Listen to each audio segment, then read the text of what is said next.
Human beings are incredibly complex creatures. It's never easy to tell how we feel. Our thoughts and our feelings are constantly changing.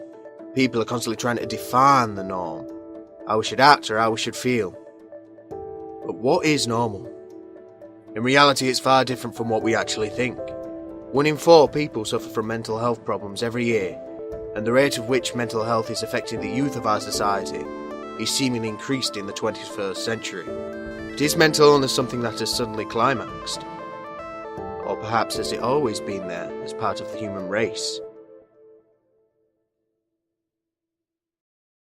Recently you held a mental health week. Yes. What was that about? So, at the beginning of the year, obviously the Students' Union is run by students, and at the beginning of the year the students choose what campaigns they'd like to run, and one of those was Mental Health Awareness Week. So they've sort of mandated us, and then it was the Deputy President Salman and then my responsibility to try and put that campaign on. So essentially there was 2 objectives for it. One was to sort of make or sort of inform students that it's okay to struggle with mental health, and it's a common occurrence, and that lots of people have these thoughts, they're not the only one, and that it's okay, that it's better to talk about it with someone and not bottle it up. I got diagnosed with anxiety and depression when I was 13. Right. But wasn't really a big shock because I just knew there was something sort of wrong. Half of the anxiety and depression is from not being comfortable with like my self-image or like my personality. I'll like go places and I won't feel like I'm welcomed, or like I won't feel comfortable in that environment, even though people will try and help. It's just my mindset. It's hard to change a mindset that's been like that. Do you think perhaps that mental health has grown in the recent few years in young people? Well, I don't know if you could say that mental health issues have grown per se. I think that they've always been there. I think that the perception and the understanding of how important they are and how many people suffer from it has certainly grown. It's certainly more of an issue. They say like 1 in 3 people suffer from mental health issues now. I think it used to be 1 in 4, but I think they're saying 1 in 3 now.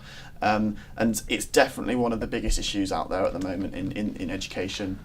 I think we just become more aware of health and different health things as society goes on. We become more advanced and we understand things a bit better. There's psychologists out there making discoveries, new technological advances, and I think people are just becoming a little bit more aware. I feel like talking to anybody about it, your family or your friends, really takes a load off you. Talking about it is so important, and I think, even if you don't talk to someone who's a professional, it really does help. And they can give you advice, or I don't know what it is, but there's something about it. Talking about the issue that automatically makes it lighter. Just acknowledging it instead of bottling it up. It's hard to tell someone that they're not alone when all they feel is alone. But it's good to talk to people about stuff, even if it's stuff you've never told anyone else. It's good to have that out, to get it out and all that. Yeah. So it did help, but at the time there wasn't that much help. Is there anything that you regret, or something that your anxiety and depression made you do, or made you feel like you had to do? Suicide attempts, that was a big one. Self-harm, trying to overdose, all these things, because everything got too much. If you didn't feel like there was anything left for you, if you felt so alone, why didn't you? What kept you from doing it? I think the self-harm and trying to overdose wasn't really I want to die. It was I'm not attention seeking, but it was a cry for help for my friends and family. My family don't know about all the self-harm, but it was both physical self-harm and mental self-harm. So looking in the mirror and actually saying to myself you're not worth anything and shit like that. If it was me talking to my past self, I'd probably say there is better things to come and there is worse things to come, and you're just gonna have to deal with it, and you'll have support and love for the rest of your life. So